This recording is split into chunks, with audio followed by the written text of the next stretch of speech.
Sergeant and Mrs. Smith, you're going to love this house. Is that a tub in the kitchen? There's no field manual for finding the right home. But when you do, USAA Homeowners Insurance can help protect it the right way. Restrictions apply. This is the way.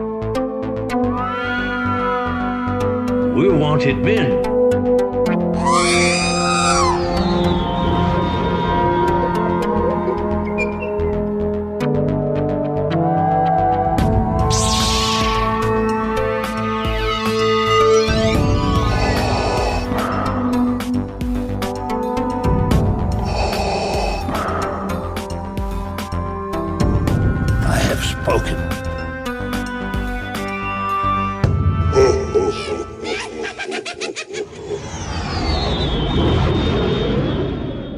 Welcome, everybody, to episode 29 of the Smuggler's Galaxy podcast. This week is Toylanta week.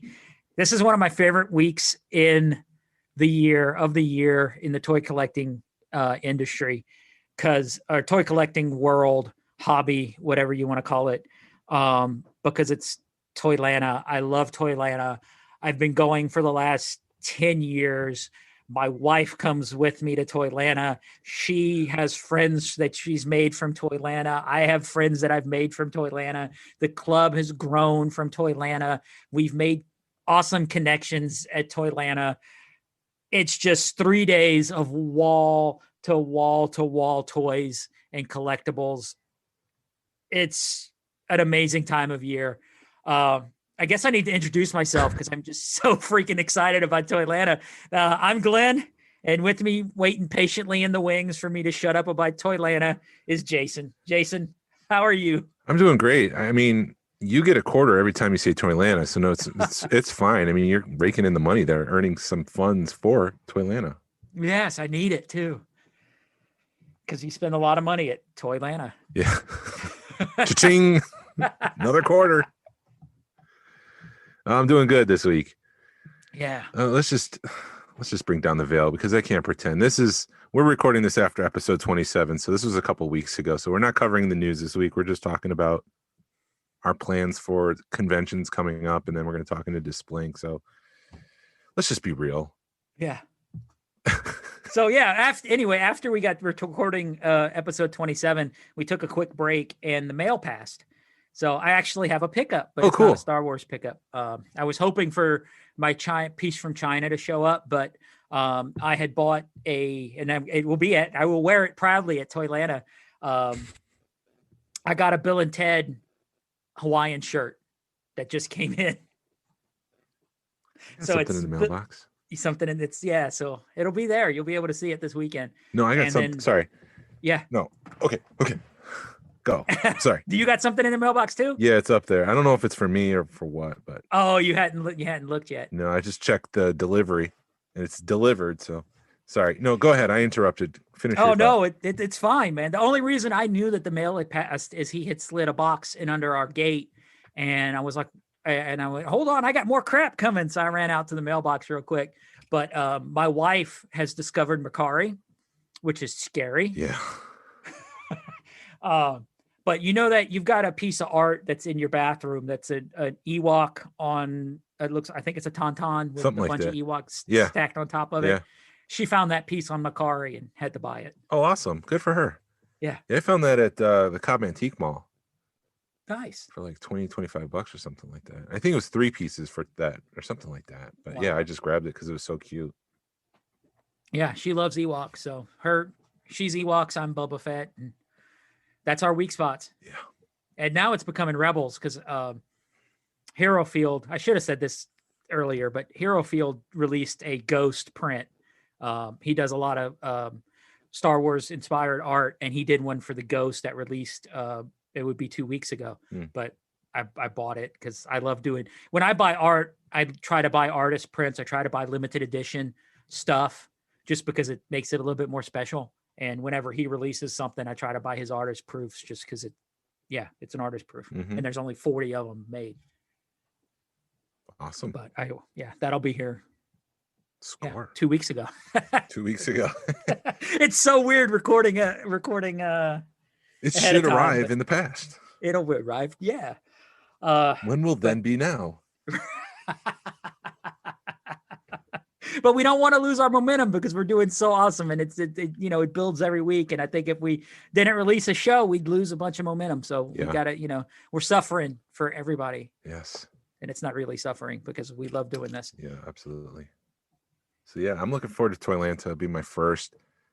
I'm looking forward to not buying anything because I'm in timeout.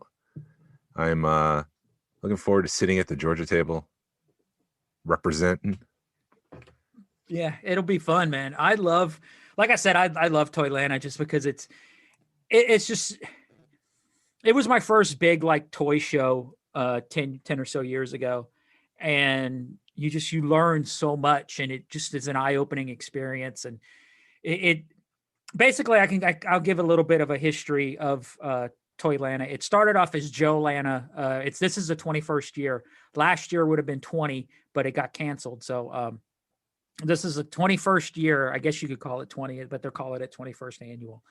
And it started off as Joe Lana, and it's kind of grown. And it was it's grown from Joe Lana into Toylanta as more toy lines have started coming into the fold, because it started off as a G.I. Joe convention. Hold on a minute.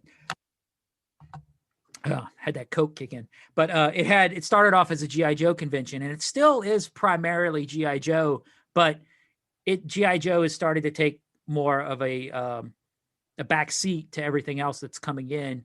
They have one room that in the past, because like I said, it's a new event space this year. So we'll report on it next week about everything. We'll have a Toylanta rundown next week, but it'll be, last time they had one room that was primarily G.I. Joes, and then everything else kind of bled into other rooms.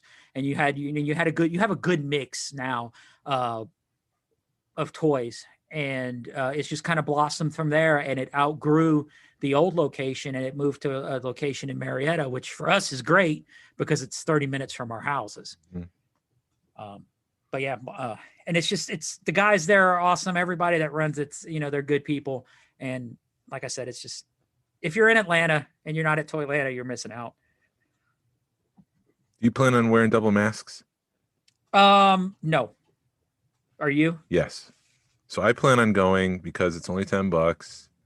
If I feel overwhelmed, there's too many people, if I'm getting too close to people, if I start feeling a little anxious, I'm just going to step out for a little bit. I'm just going to wear like a bandana. I've got a little bit of I've got the face mask that covers underneath the chin, like the medical mask, if they want me to wear that. You can't wear that bandana at Disney.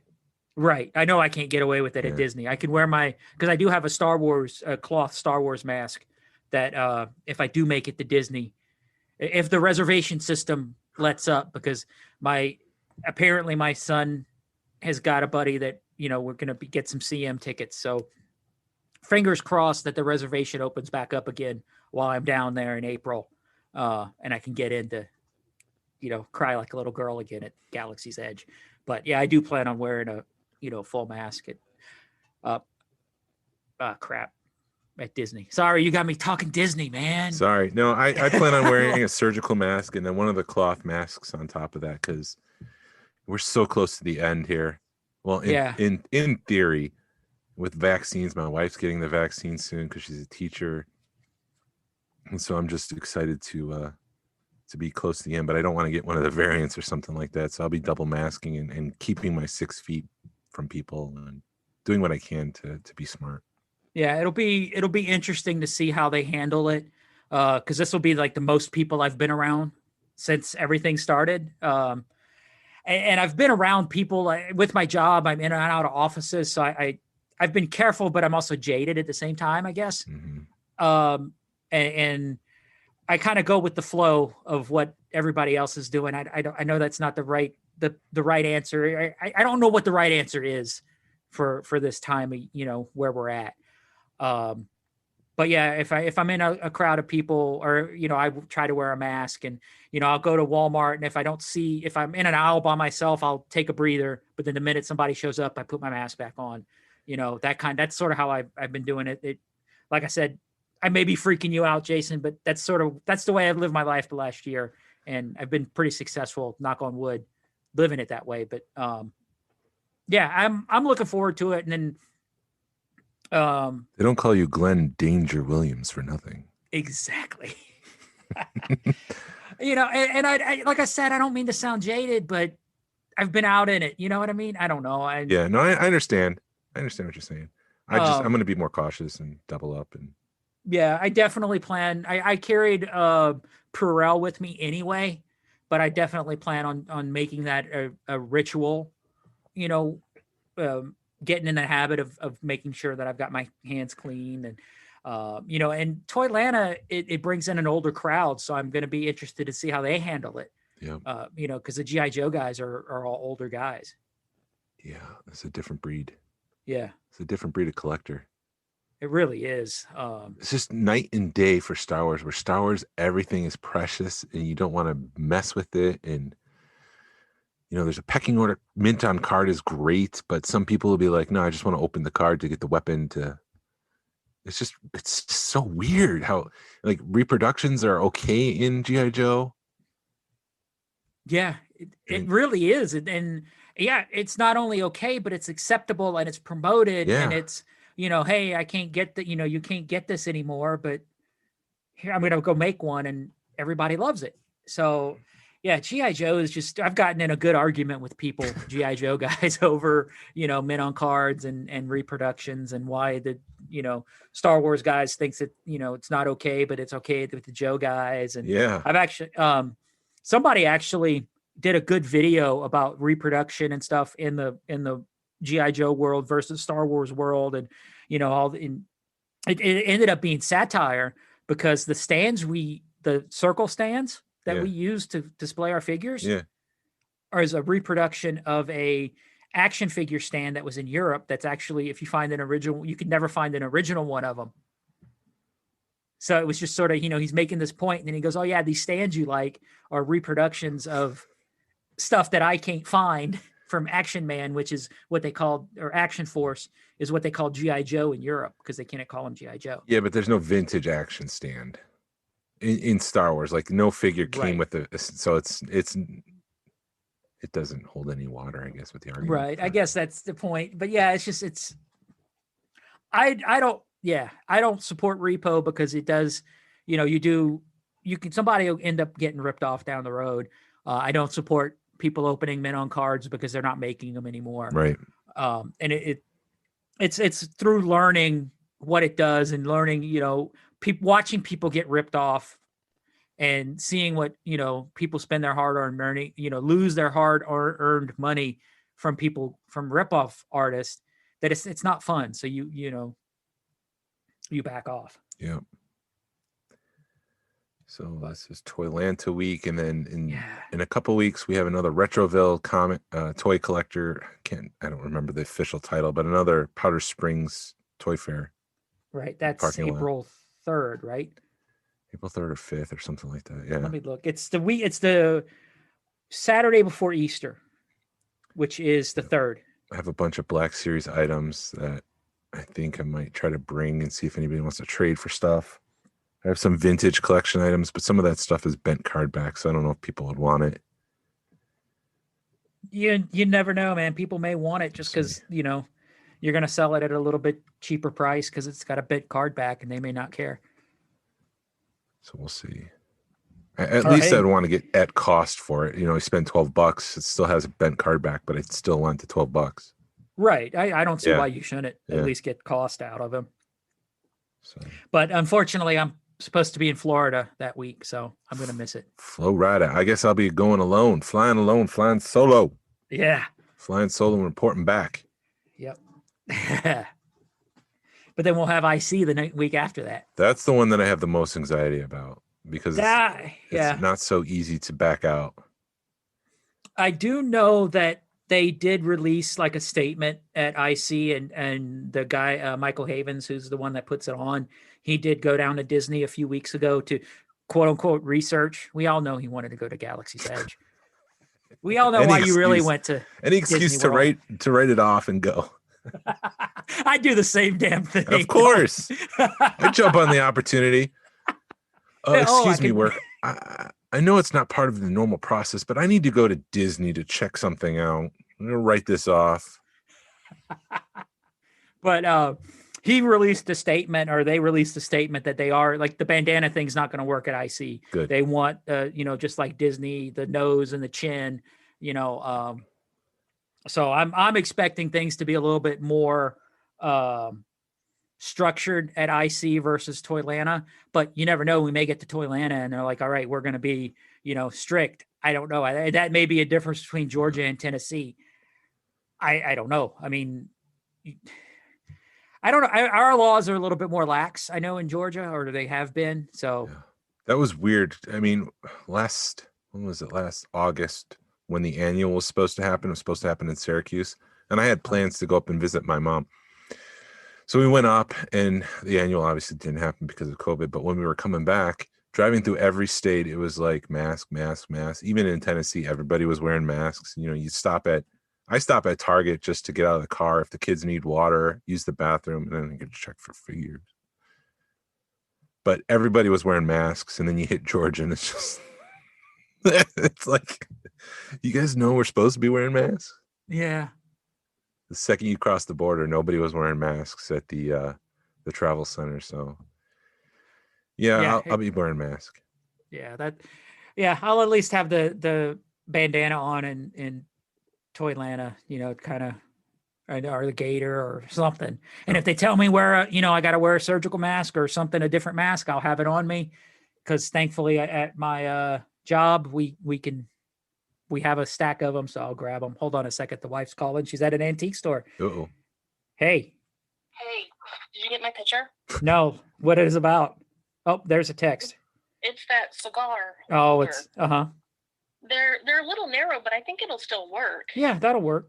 You won't be able to rest like your full width of the cigar in it sideways, but it'll be at like an angle. Okay, that'll be fine. Okay, cool. Thanks, Cool. babe. All right, babe. Love you. Okay, love you too. All right, bye. Bye. Well, it wasn't Star Wars stuff. Wah, wah. But it is a cool a cool little cigar. It's crystal ashtray she found. So Yeah. anyway, where were we at? I don't remember. We were Mask. talking about ICC. ICC. Yeah. Oh yeah, that's true. If they do tell me, hey, you need to wear a certain mask, I'm not going to be that asshole that yells about Hitler. I'm just going to go, okay, cool, and put it on. Because, if you want this stuff, you got to follow the rules. And that, that's just how I learned. You follow the rules. And if you want to go to something and somebody, like I want to go to Disney World, Disney says, you got to do this. You got to wear this mask. That's what I'm going to do if I want to go to Disney World. Yeah, there's people spitting on cast members, pulling guns. It's just like, come on, people. Whatever. Like I tell my kids, you're in the happiest place in the world. Be happy. Hey, this is a kid show. I will bleep that out. No. Good. Use the droid.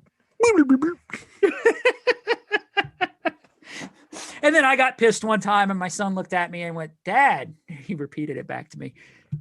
Well, that's what we learn from our kids sometimes. It's kind of funny how that happens. Yeah. So I'm excited about going to ICC, and I will be interviewing as many people as I can so we can put together some sort of mega episode of interviews and our experience at ICC. Right. And we are actually going to be able to record a podcast. I don't know if I told you, or I know we've talked about it, but I haven't been like, hey, Jason, we're going to record a podcast at IC. But hey, Jason. Yeah. We're recording a podcast at ICCCCC. Live. That'll be fun.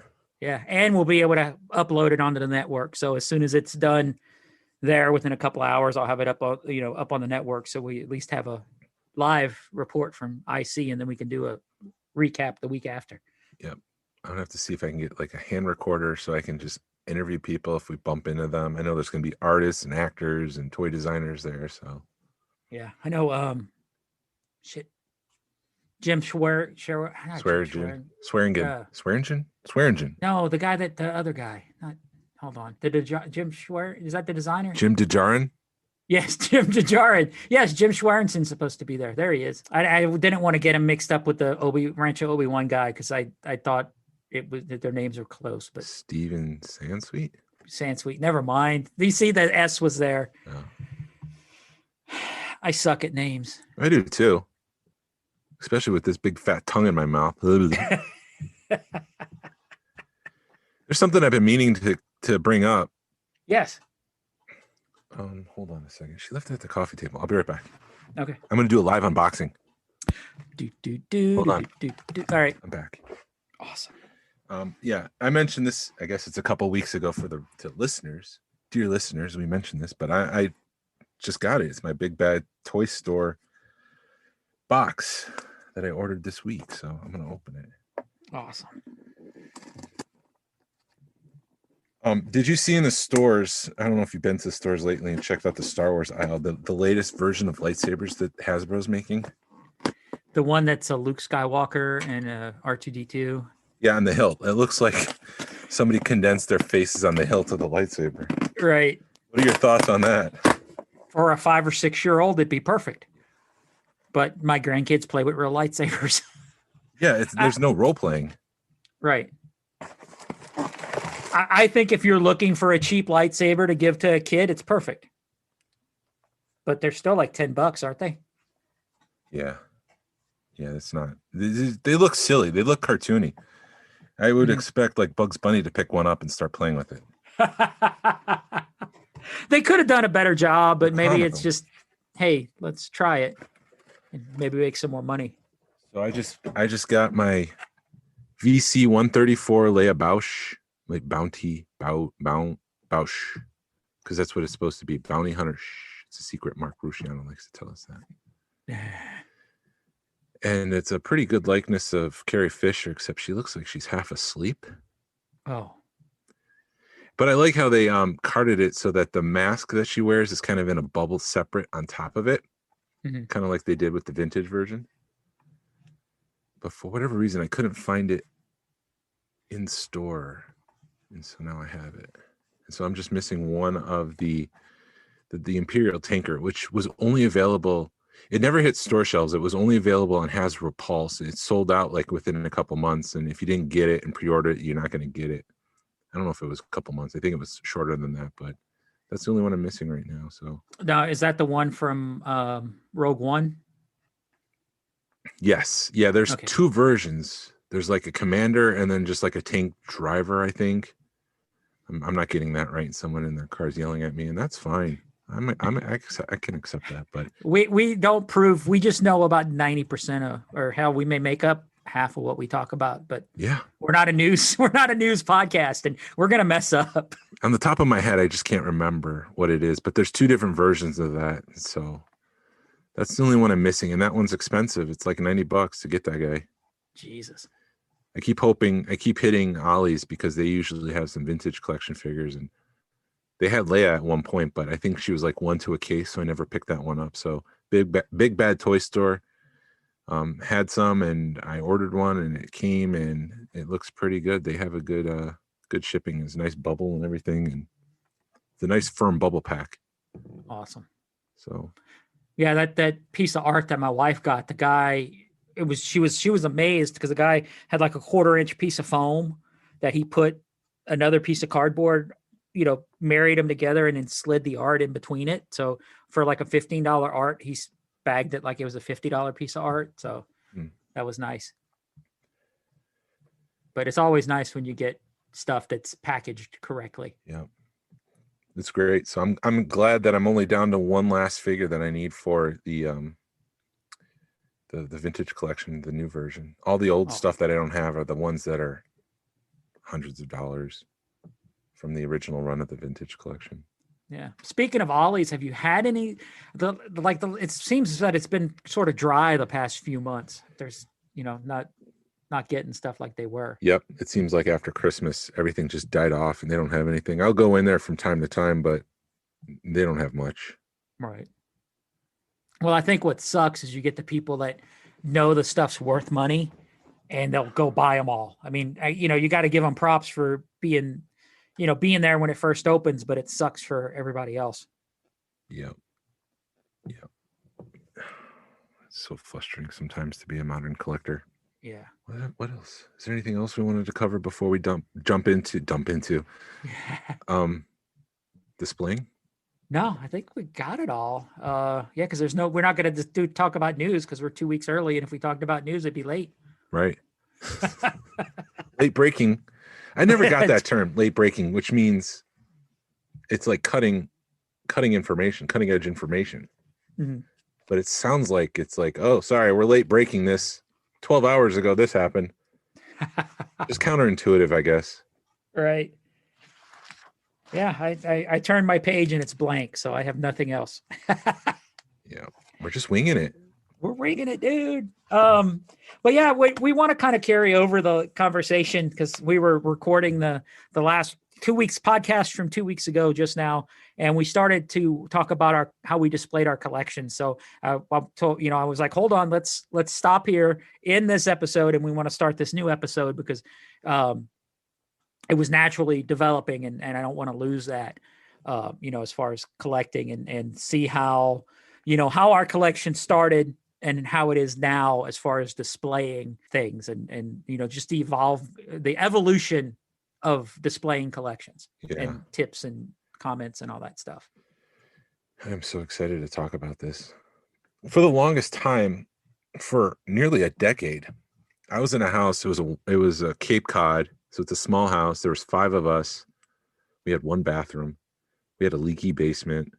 I had all my stuff kind of positioned. It was kind of funny because it was all positioned in the Rubbermaid tubs, like the 30-gallon tubs. And I would put everything in that, and it would be nice and protected, but it would rain and the water would seep into the basement, and I would have to move things around. And even to this day, I have some anxiety when it rains because I'm just afraid it's going to come into the house somewhere. But so everything was just in boxes for the longest time. And I would just dream of the day that I can open it up and put it on display. And so I'm living the dream right now. And I love how my display is positioned right now and how I have everything. And the one thing I wanted to capture, the one thing I love doing, and the reason why I'm still a modern collector, is walking into a toy store and going in and just browsing the shelves. And it's kind of left me jaded because my obviously my wall is just full. If you've ever seen me in the Georgia talks that we do sometimes on the weekends, my back wall is just full with toys. And you walk into a toy store nowadays and you're lucky if you find one thing on the peg. Yeah. That's a good day when you find one thing on the peg. Yeah. That is what I would always envision, is pegs on the wall and displaying things like you're walking into a toy store. And that's what I've kind of captured, and I love it. How did it evolve? So when you moved into this house, you just automatically set it up like a toy store? Yeah, so that's a great question. So I knew I wanted pegs. So like if you go to Home Depot, there's just the brown looking pegs. They're kind of like a muddy brown color, and they look raw, and they're not the nice kind of pegboard. And so I went on Facebook Marketplace, and someone had decided to peg wall their entire garage, but they had bought too much. They bought way too much. So he was selling them like $2 a board.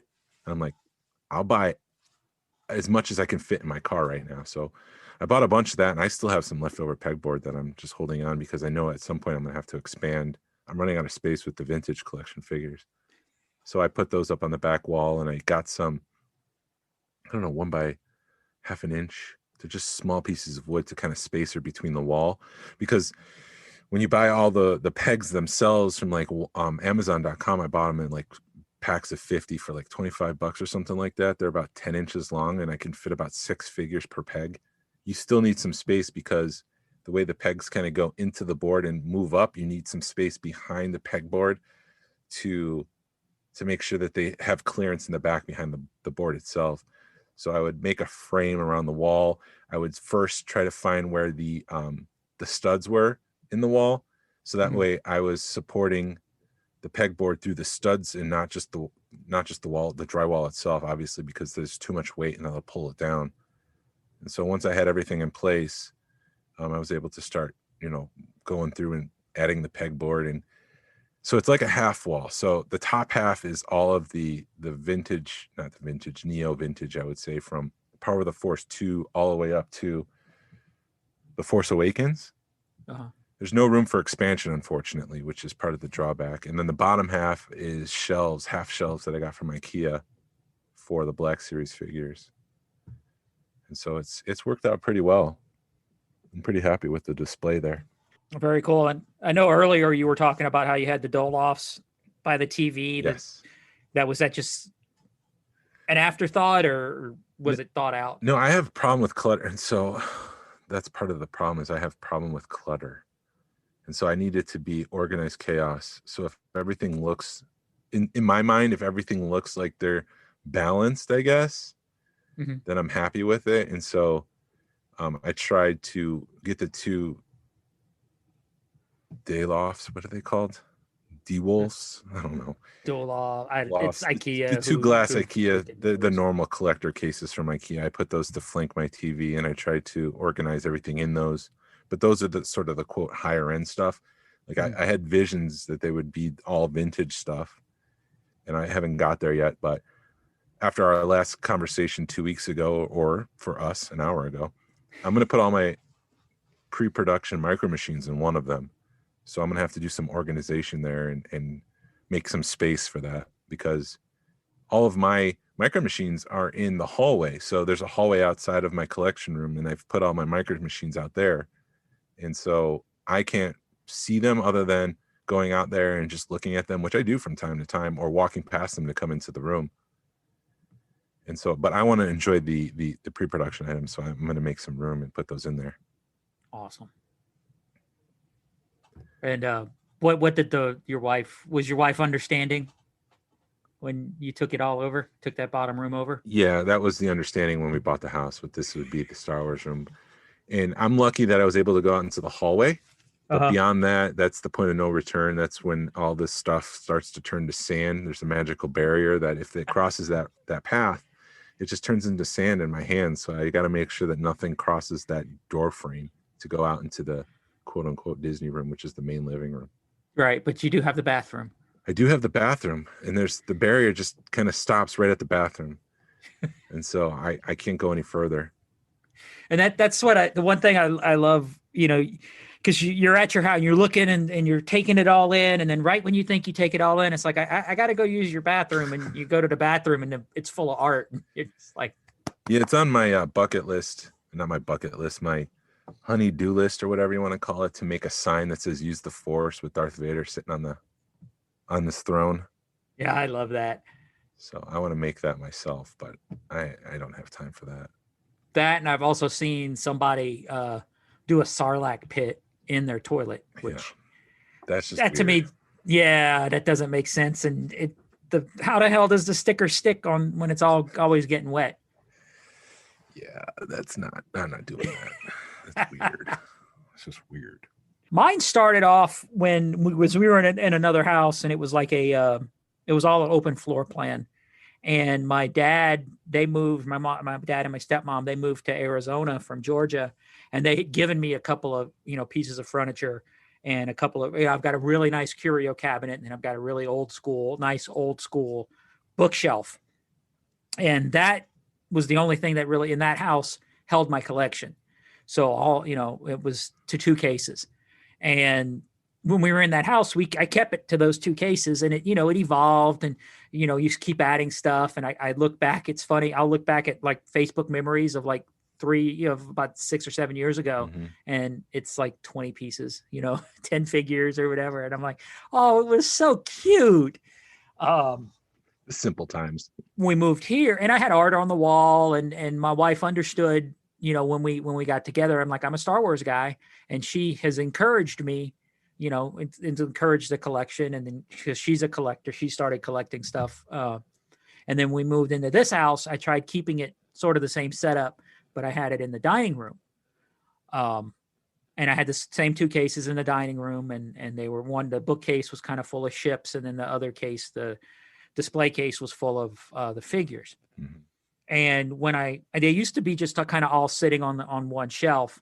And then when I saw people go to like Bed Bath & Beyond and get tea or spice racks, spice shelves.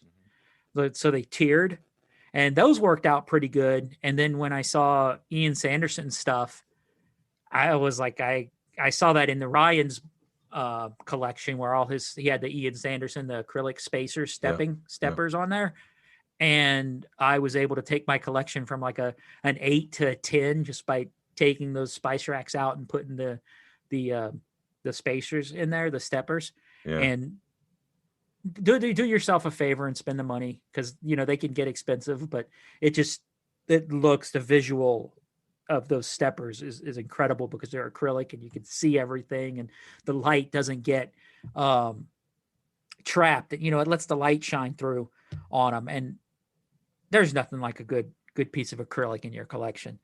So anyway, and then we had a rumpus room downstairs, for lack of a better term, but nobody ever came down here. We had some workout equipment.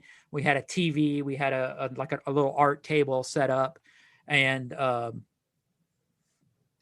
couch. And after we went to the the first winter social, and I saw Justin set up, I'm like, I want to copy that and just bring it downstairs, because we don't have any, nobody's using that space, because our daughter doesn't, she didn't, she never wanted to come down here for some reason. So I'm like, if she's not going to use it, because I had it set up for her, as her space, and she would never come down here.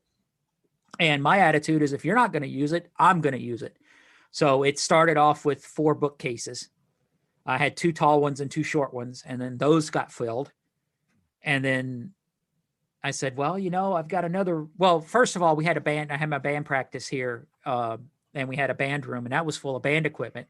And then when the band left, I took the workout equipment and brought it in there so I could have more room in here.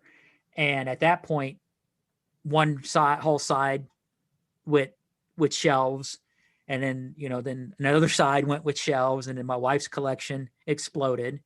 And it was just sort of finding pieces. We found cheap shelving at Walmart, and then we'd find stuff on Facebook Marketplace, and she found a couple of shelves, curio cabinets that I've got all my micro collection in, and she's got all her Ewoks and ET stuff in them, and those are downstairs. But everything's kind of running together. And then at one point, I looked at her and I'm like, we're not working out we're not using this workout equipment. I'm going to sell it and go into there. So I sold the workout equipment and went to IKEA and bought some bookshelves from them, and moved a bunch of stuff into the old band room. And I do have to say, if you're trying to decide if you're going to buy a cheap Walmart shelf or an IKEA shelf, spend the money and go to IKEA, because they go together a ton easier. Just the thought of an IKEA shelf, just the thought they put into it is, they're great pieces of furniture. And so spend the money, get the IKEA stuff, because it's far superior. Absolutely.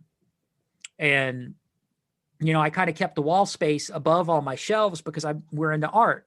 So I've got art all over. I've ran out of room for art, because both rooms are full of art. I had to buy a portfolio to start putting pieces in I think I'm gonna start rotating pieces, but I haven't gotten that far yet to figure out what I want to do. Mm-hmm. But I guess the way that I keep my collection separated is the important stuff, quote unquote, the vintage stuff, is all like upstairs. So all my 92 run is upstairs. My ceramics are all upstairs. All my prototype Galactic Hero stuff, those are all upstairs in that curio cabinet, because I guess I'm just scared of like a water pipe busting, or, to me, it feels safer upstairs, because I can look at it every day, because I'll eat dinner and there's my collection. Same thing with the art, all the good, all my Christian stuff is upstairs. So I can eat my lunch looking at my, Boba Fett Christian Wagner art. Mm-hmm. And it just, I'm lucky that my wife is understanding and she collects right along with me. So we've got, it's busting at the seams. My father-in-law, she'll buy something and he'll look at us and goes, "You guys are the worst, because y'all just buy all kinds of crap." And I'm like, it's what we do. You can't travel right now. So what else are you going to do but buy crap to put in your overloaded collection room? Yeah, I'll echo what you're saying about the IKEA bookcases. Those are amazing, and they connect too. Like they've made them so that they can connect. And I have like maybe it's a quarter bookshelf that's at an angle with a bookshelf connected to it, so they both support each other and they're kind of in the wall. And there's different colors that you can get. Like in my collector's room, I have it all black, but you step out into the hallway, it's all white. And I think that was important with the micro machines because they're so small. And if I had gone with the black bookcases, they would have been kind of swallowed up by the color. It just would have been dark. And with the white thing, and I've installed installed lights on each shelf so that it kind of pops even more, and it just makes it seem more museum-like quality. So I think the IKEA stuff is great. We did all black in the room, and then when I expanded, I like the way they look, but your pieces get lost in the black shelving. So we went with all white, and it makes everything pop. It's not visually appealing, but then when you're looking at your collection, it pops better. Yeah. So that would be my other suggestion. Just suck it up and go with white if you don't want to do lighting. Because I did lighting in here, but I did it cheap. I did battery operated lighting, and to try to replace 3 AAA batteries and about 10 lights gets really expensive. So I just said, forget it. And they're dead because you can't use them. You don't use them that often, or when you go to use them, they're all dead. So I just was like, damn it. Yeah. And yeah, you could put the lights in while you're building the cases, which makes it that much easier. Yep. So I knew my room would be cluttered. I knew it would be popping at the seams. And so to kind of counter that, I made a rebellion symbol out of recycled pallet wood. I stripped the pallet wood. I made the template and cut it out and painted it and stained it. So it's the red rebellion symbol. And I put it up on the wall, like the back wall. So there's one wall in the room that's not cluttered with anything. It's just the simple rebellion symbol. And I did that on purpose just to try to balance it out somewhat. And I like it. I like that pretty much. Yeah. Yeah. I like the way that yours is set up because I do like the organized chaos feel of it. Yeah. And I've always liked, when people set it up like a store and they got the pegs and you can, it feels like a store and it's all set up and you can kind of dig through it. But I'm always uncomfortable kind of digging through that stuff because I don't want anything to fall and break. The stuff that I have on pegs isn't worth all that much. Okay. I mean, like the Power of the Four stuff you might get for $5. It's just not. But I do rotate them. I'll go through every so often and just pull something from the back and put that up to the front. So there's some newness to the shelves. Mm-hmm. It makes it feel fresh. And then it just, I can see every figure. Like if it's on the peg, you can't see every figure. So you just go through every so often, switch out the figures and dust them off a little bit. I did pick up a dusting cloth. It's the nano fabric. I don't know if that's the right term, but it's just like it almost looks like a dish rag, but it's just a very fine threading in it. And it's really good with dusting. It picks up a lot of dust. And so, you just go through, you dust it off, you switch out the figures, you make it feel new and fresh. And that's my piece of heaven. Got a not an ottoman. What the hell are they? A futon, but it looks like a couch. Yeah. And I've purposely kept that in here, and I've got a couple of chairs, purposely in here so that you can come and sit down in here and just, if you're having a rough day, you can come down and just decompress and just stare at your collection. My couch is a fold out, and we did that because when people come over, this is like you can close the door and it's like a private bedroom. Uh-huh. So we have people sleep in this room before. It doesn't seem to be too cluttered or too busy for them. One thing that I did know from just cleaning in general, you try to keep stuff off the floor.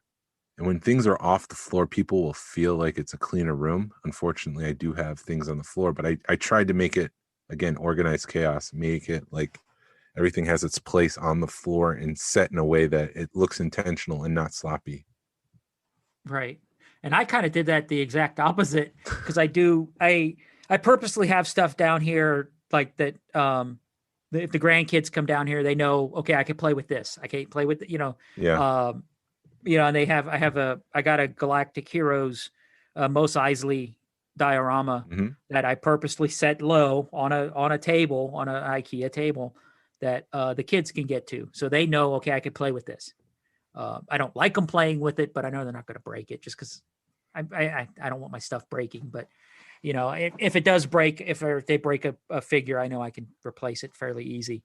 But yeah, and I've got stuffed animals because, you know, if the dogs come down here, I don't want them chewing on any of my stuff. So they have stuffies that they know that are theirs. And yeah, but I do kind of hate, because the one thing I do hate, and my wife doesn't listen to the podcast, so I could say this: we'll go shopping. She'll come downstairs, throw it on the couch and forget about it for like a week. And I'm like, it just annoys me because I want to keep this room looking good. Yeah. And like you said, clutter and chaos just drives me wild. Yeah. And if I can control this room and keep it looking good, I will. Yeah, I'm looking at my TV right now. I got some Xbox games that I got to put away. It's starting to bother me as we talk about. I still have Christmas Vacation out that I got to put away, and the Ewok movie. I have to put that away, so I guess I'll be cleaning after this.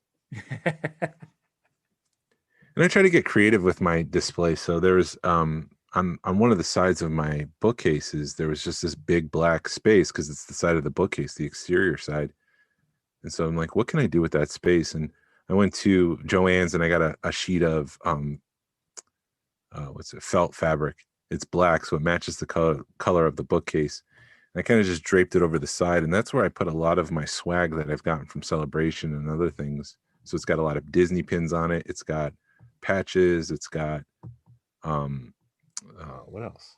That's just pins and patches basically. But you know, it's all on this piece of fabric. It's all dangling there. It's just another way to display that kind of stuff that for the most part would end up in a box and in a drawer somewhere. You know, I wanted to make sure that it was on display because I do enjoy collecting that stuff and putting it on display. I love the way you use every inch of your collection room. Like you were just saying, you're like, I've got the space and I'm going to put do the cloth. So and it just is everywhere you turn, there's something to look at. And, you know, you did the Woodrow Hill, that patch set looks great. You did like a little altar to that. Yep, I don't know. It's a shrine. Oh, there you go. Woodrow Hood.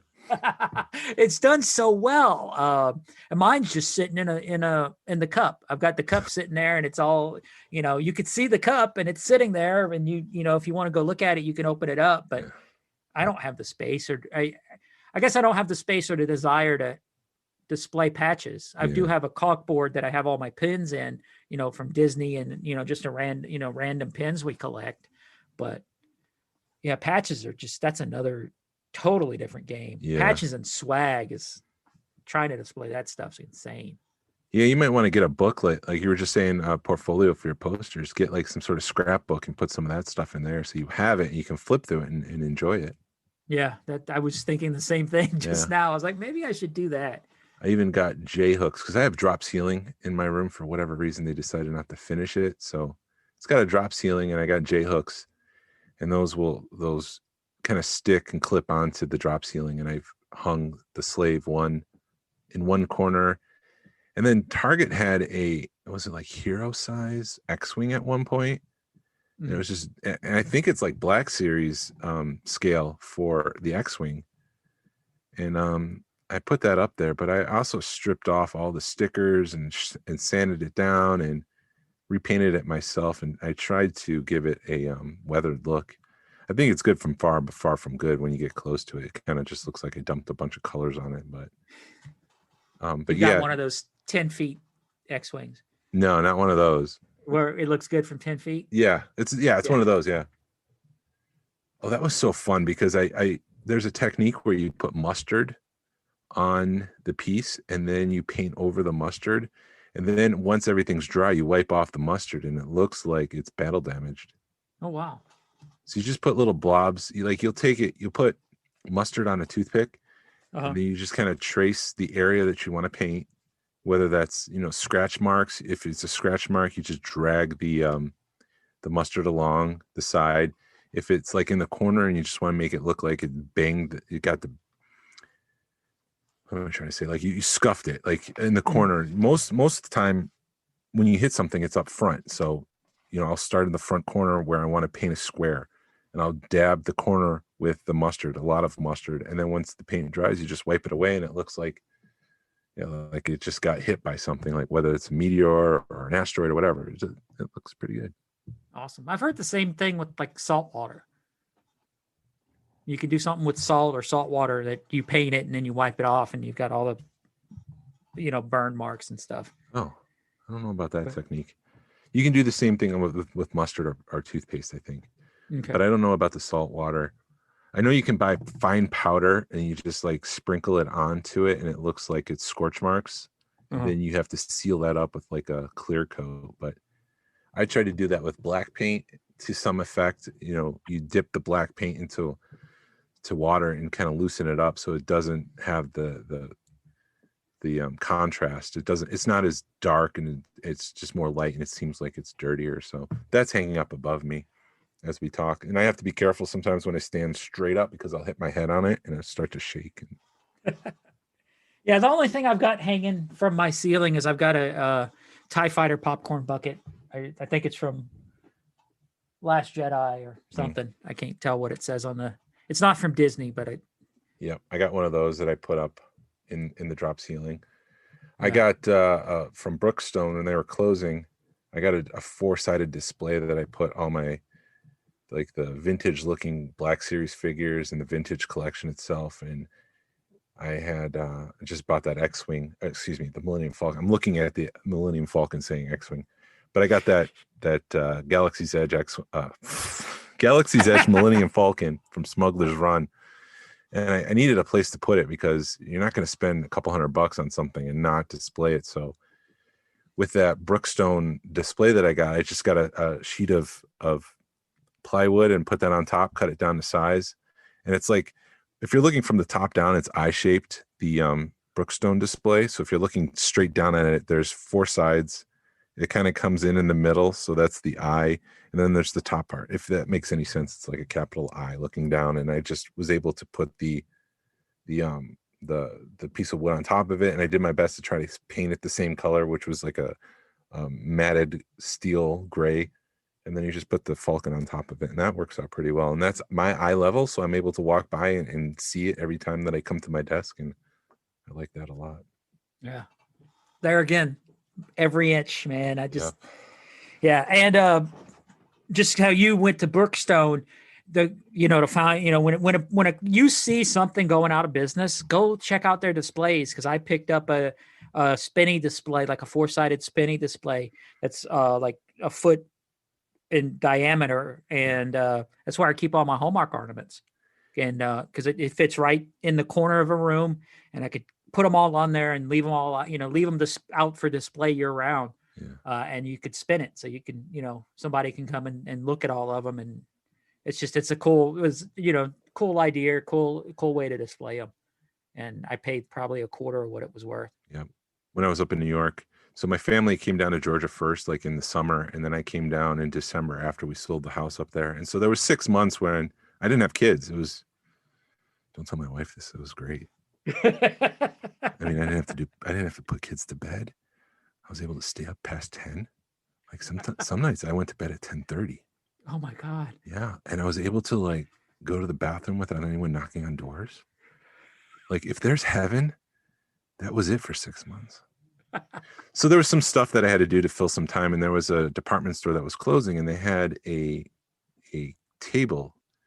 Maybe it's about, I don't know, 3 feet wide by 5 or 6 feet long. I mean, maybe that's too much, but maybe it's 4 by like 2.5. Anyways, it was going out of business. And I was like, that's a good thing that I can display the sail barge on because I knew that was coming. And so it was covered in like a black latex. And I think they did that for like, because it was going to be in a store and it was going to get beaten up and to protect the table itself. So I was able to strip off that black latex, sanded that off. And then I added, I painted it, stained it and cleaned it up really, really well. And I was like, what more can I do with this? And my wife had a circuit machine. It's not a circuit, it's a silhouette, which cuts out vinyl. And so she was down, I gave her the dimensions of how big I wanted this thing. And she was able to cut the Star Wars logo out of vinyl. So I was able to apply that to the table, had to line everything up because it didn't turn out perfectly, but I tried my best to make it perfect. And so it was the Star Wars logo and I painted that a dark brown. So it sticks out from the wood grain on the table. And then to match it, I made a border around the table to match the brown that I used for the Star Wars. And anyways, it ended up being a coffee table that I have in my room here. It's sort of a centerpiece at this moment, but it was just too good to put the sail barge on, so I didn't do that. So it's a coffee table now. It's a pretty cool coffee table with the Star Wars logo on it. Yeah, it looks great, man. I've seen it. So yeah, I'm just echoing, go to those stores and see what you can find and see what you can salvage and add it to your display. And then over time things will get messy because it's messy now. Like I'm such a weird guy. I don't like opening figures, so I bought the there was a 3-pack with the Jabba sail barge guys, and they're like hanging out on the sail barge right now, and they're still in card. They're in their place where they would be if they're on the sail barge, but I just haven't gotten around to opening them. So it's starting to I'm gonna have to start cleaning up and doing stuff like opening figures that I intend to put on the sail barge. And I have a closet that I keep everything in, and my rule of thumb is if I can't display it or if I leave it in the closet too long, I try selling it because to me it's not worth. I don't want to be one of those collectors that has a bunch of crap in tubs because that's kind of pointless. Yeah, that's not the point. Yeah, you want to put it on display and enjoy it and absorb the energy. It's room decor. It's not box decor. Right. Well, that's one thing the guys were saying last night or 2 weeks ago. Yeah, I missed it. So tell me. When Mark asked, did they ever think that the stuff they worked on 40 years later, stuff that they touched or whatever, people would be working, would be fighting over it basically, or would be that collectible. And they were like, these toys they were meant to last a year. And then we made them to last a year, get thrown away, and then you move on to something else. They never expected this stuff to last 40 years. So yeah, it's funny to hear, room decor and stuff. So. That just speaks to the quality of Star Wars and the myth making. Right. There's one piece that I'm looking to do right. So I got the pin set from Left Coast Graphics of Salacious Crumb. It's the Salacious Crumb pin. It's a Jabba the Hutt patch. And then it comes with box art that looks like the box art from the vintage Jabba the Hutt.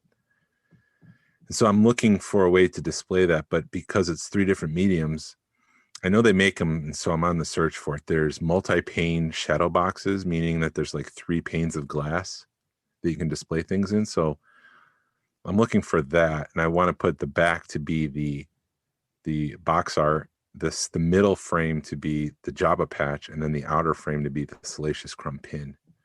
Wow. And then I want to put that in the hallway where I'll be able to see it.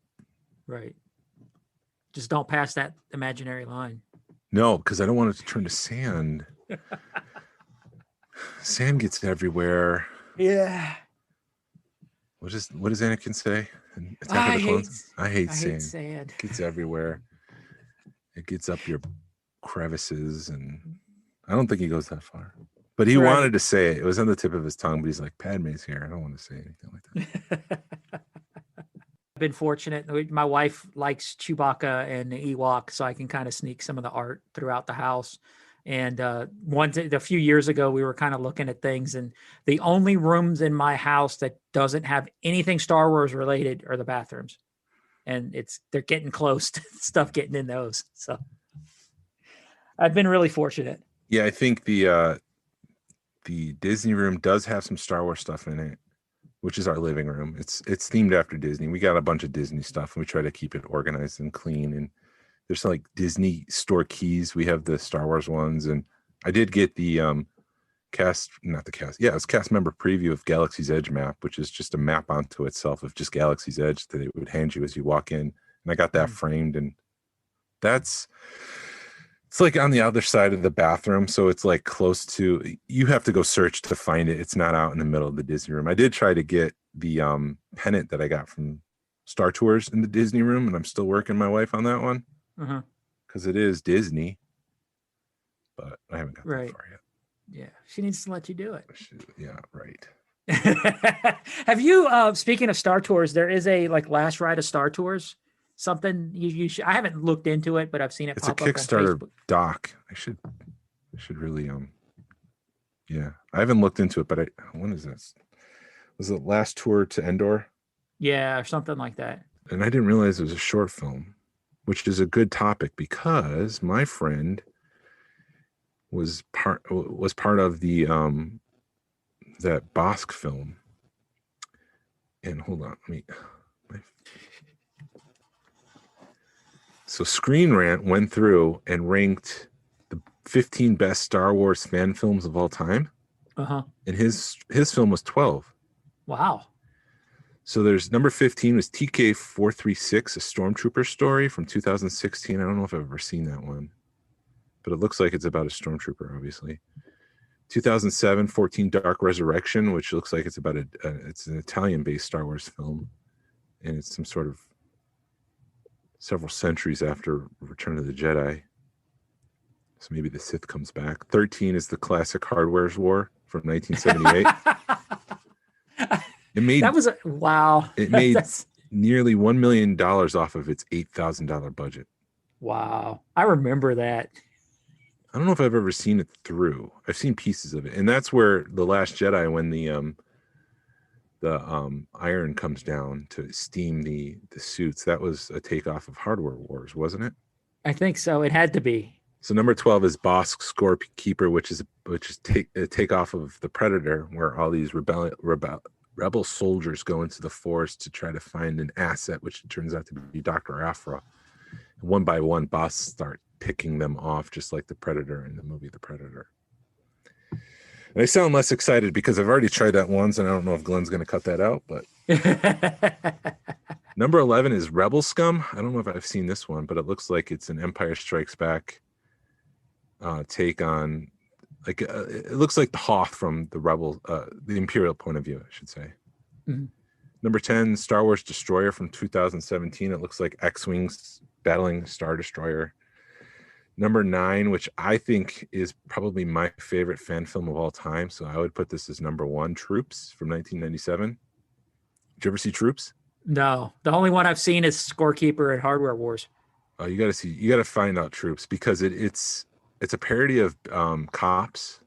They even use the Bad Boys theme, but it's a pair of stormtroopers, sand troopers, investigating where the droids went.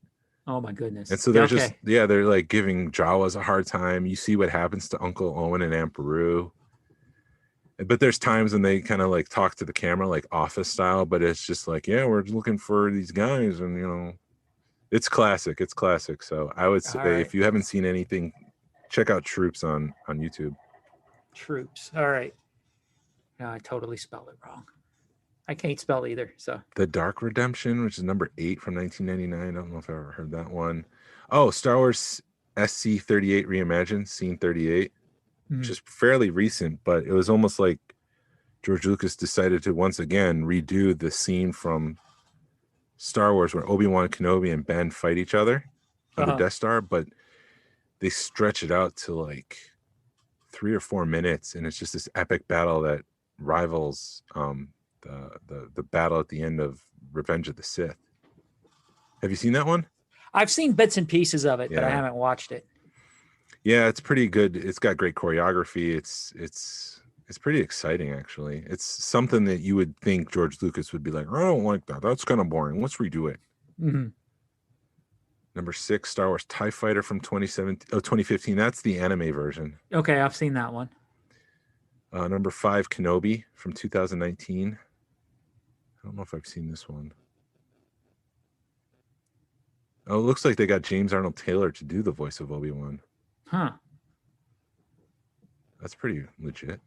Right. Shadows of the Republic, number 4, which looks like Republic Commando. There's a 6-minute film that features them.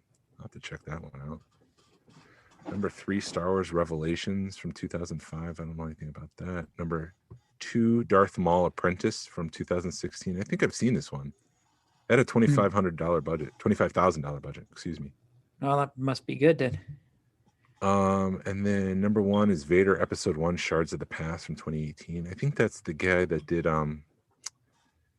he's a YouTuber, Star Wars Theory guy. He produced his own fan film about Darth Vader. So that's, according to Screen Rant, the top 15 Star Wars fan films of all time. And it's just so cool. My friend who just, I mean, it released earlier this year. Yeah, it was this year. Yeah, it's number 12 already. So it's pretty good press for them. Right. Awesome. Well, one more time. Toylanta, Toylanta, Toylanta, Toylanta. Cha-ching, cha-ching, cha-ching. Yeah, so look forward to doing that report next week on what happened in Toylanta. I plan on having a video camera, so I might make like a quick doc about my experience. Awesome. But I did a quick Toylanta search on YouTube, and it seemed like it's been done before, and I don't want to be another annoying YouTuber. Oh, come on. I say that with love. I just what I really don't want to be is just another number. I want to try to give it a unique voice and a unique twist on things. And if I can't find it, then why bother? It's just going to be part of the noise. But right, I'll still bring the camera. Cool. You'll get an hour of me sitting at the Georgia booth. Fast forward. Just with my feet up. Hey, what's up? Stay 6 feet away, man. Yeah. Too close. Join us, but stay away. Find us on Facebook. Yeah. Oh, how about take a card? Yeah, take the Smuggler's Galaxy card. Yeah. It's the best sounding podcast this side of Coruscant. Yes. The other side is prototype and production. That one will put you to sleep. No, I love you, David. Don't do that. No, I love David. That David's is, got what it is. His voice is just so soothing. Yeah, he's got a great voice, and that's still my favorite podcast. And I'm on a podcast, a Star Wars podcast. Yeah, well, I steal some of his ideas, so. Yeah, Not that's really. the other thing. That's the other thing. Like, I'll come up with an idea and then be like, "No, David Quinn thought of it." It's like The Simpsons did it. Simpsons did it. Simpsons did everything. David Quinn did it. Can't do it. Like, I don't even want to have guests on because he said guests on. Yeah. But that's something I want to do is have more guests on. Yeah, we can work on that. That'd be cool. So awesome. Well, we'll talk about Toylanta more next week. We did it. Yeah. 2 episodes in one day. Yay! I'm gonna go get Jason, some lunch. We started at breakfast and now it's lunch. Yeah. I was gonna have a beer during this one, but I hadn't eaten yet, and I'd be like really loopy. So I think my wife's bringing home tacos, so oh, tacos. There you go. Jason, have a good day, man. You too. This is the way. This is the way.